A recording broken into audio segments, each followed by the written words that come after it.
Unveiling the mysteries of the universe, the Tao that binds all as one. In this episode of our mystical journey, we delve into the enigmatic world of Tao as presented in the 14th chapter of the Tao Te Ching. Laozi, the ancient Chinese philosopher, guides us through 81 chapters of profound wisdom, leading us into a realm that is both familiar and enigmatic.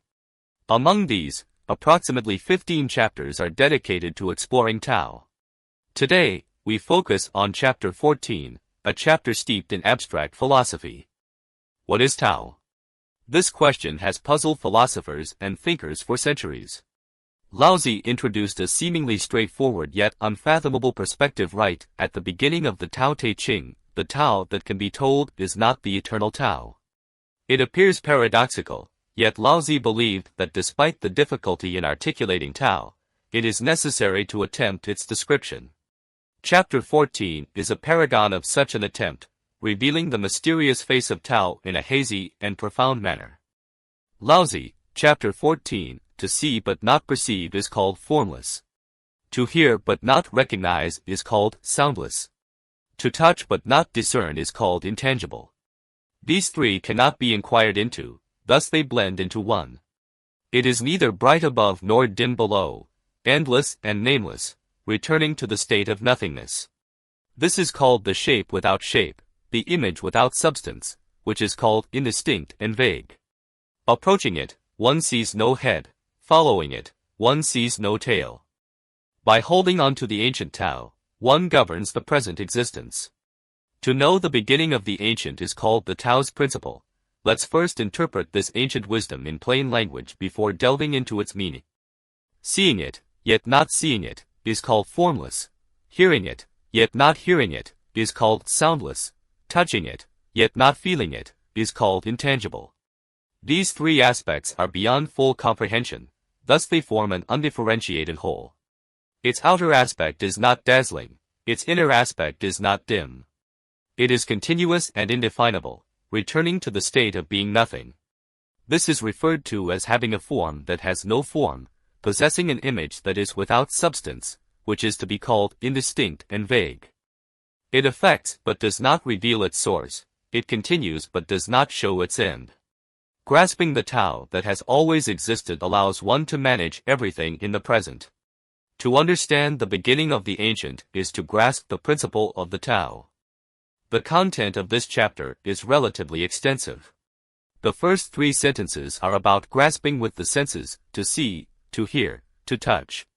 When you look, you see the formless, which is flat with nothing distinct emerging, making it impossible to discern what it is. When you listen, it's called soundless. Later we will mention the term great sound is sparse, meaning a faint, barely audible sound. When you touch it, there is no sensation, called intangible. These are all descriptions of being and not being, because human touch is very coarse. These 3 aspects all pertain to human sensory capabilities, representing the idea that the senses cannot grasp it.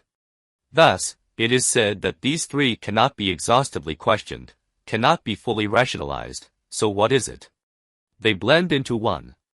The word blend is especially significant because all ancient myths about the origin of the universe emphasize the transition from chaos to order. Chaos is a state of blend. Laozi's most specific mention is in chapter 25. The first sentence, there is something blended and complete.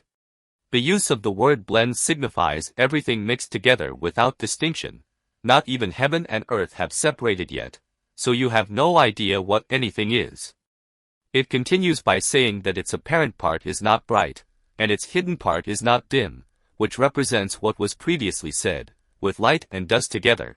Everything is mixed and cannot be distinguished. Finally, it returns to nothingness, to the state of being nothing. But the nothing mentioned here is worth noting. It is said to be nothing, yet all things originate from it.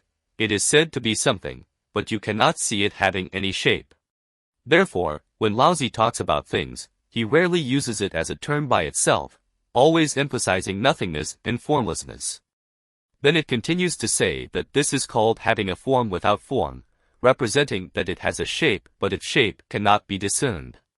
It is said to have an image without substance, meaning it has some image, but you cannot tell what kind of thing it is. Thus, it is called indistinct and vague. We today say indistinct and vague, but why does the original text specifically say vague and indistinct? It is for the need of rhyme, because the sentence "the state without form, the image without substance," is called vague and indistinct. In Laozi, this ancient rhyming writing mode is quite common.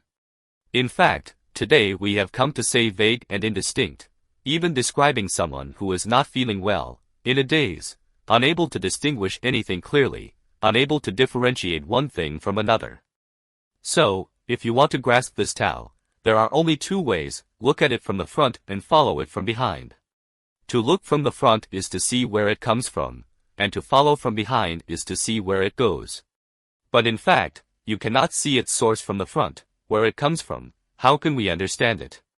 According to experts, about 14 billion years ago the universe experienced the Big Bang. You can only imagine now, how could you possibly trace back to the beginning? Speaking of the subsequent changes, experts tell us that about 8 billion years from now the universe will end. If you want to follow, you can't follow for that long because its changes continue to develop. So you see its beginning but not its end.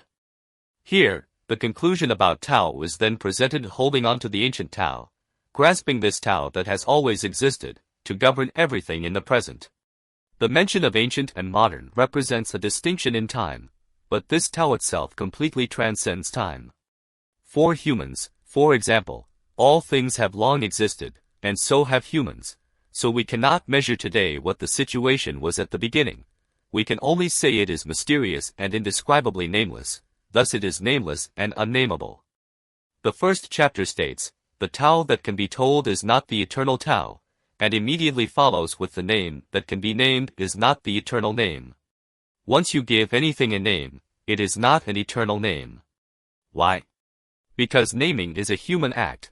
Since humans have reason, they must use concepts or names. For the existence of anything, the first step is to give it a name. But after a name is given, cognition arises, and subsequent problems follow. What problems? After a name is given, value judgments are made, and then various complex desires emerge. That's why Laozi says nameless is the beginning of all things, and named is the mother of all things, representing that at the beginning there was formlessness and no image, seemingly nothing, yet it evolved into all things. For humans, before a name is given, that is the origin of all things. After a name is given, it is the matrix of all things. For example, if I now name it cow, all cows fall under this name, as if the name cow is the mother, and individual cows of various sizes are like children born from this mother, all encompassed by it. In other words, once you have a name, you can control the concrete existence of things. The world of human knowledge is formed this way. Otherwise, how could humans advance knowledge, educate generation after generation, and develop the connotations of culture? So what is the final conclusion? The conclusion is that if you can understand the earliest beginning, it is called the law of Tao. The term Tao's principle can be interpreted as the law of Tao. Why? Because Tao is the foundation of all things. The existence of all things obtains their respective nature from Tao and develops according to their nature. Therefore, there is the way of flowers, the way of tea, the way of trees. The existence of anything has its own nature obtained from Tao, and it survives and develops according to its nature. But among them, humans are the most special because they have reason and can cognize, and cognition may lead to correct or deviant desires, forming a human world that is, on one hand rich and colorful, but on the other hand, may present various deviant concepts, increasing many troubles and worries for people. In this chapter, we have learned a lot. Let's briefly review. At the beginning, he said that the senses cannot touch Tao, and you cannot distinguish what this thing is by looking, listening, or touching. You can only affirm that there is this thing, which means that when you have not yet made a distinction, it is chaos. The Chinese talk about the universe in the same way, transitioning from chaos to order. We talk about space as up, down, left, right, front, and back, and time as from ancient to modern, representing the whole of space and time, which is the universe. Now we talk about space and time because human cognitive abilities allow us to understand space and time. But as for Tao itself, you cannot possibly give it a fixed name. All names are for convenience, by convention, and temporary use. So regarding the current state of existence of all things, you can say that all things exist, but compared to this existence, Tao is not like this existence. So you can say what? Tao is nothing. The so-called nothing does not mean it does not exist, but that it is shapeless and formless. You say it does not exist, but it has some kind of shape that is difficult to discern, a form that is difficult to grasp. So when you see Tao, you can only feel that Tao is unspeakable and cannot be expressed in words. If you want to control everything in today's world, whether in cognition or desire, you must return to the original Tao, that is, return to the original state, to quell all the complex consequences brought about by cognition. In this chapter, several key points of Laozi's thought are highlighted. On the one hand, human senses cannot grasp Tao.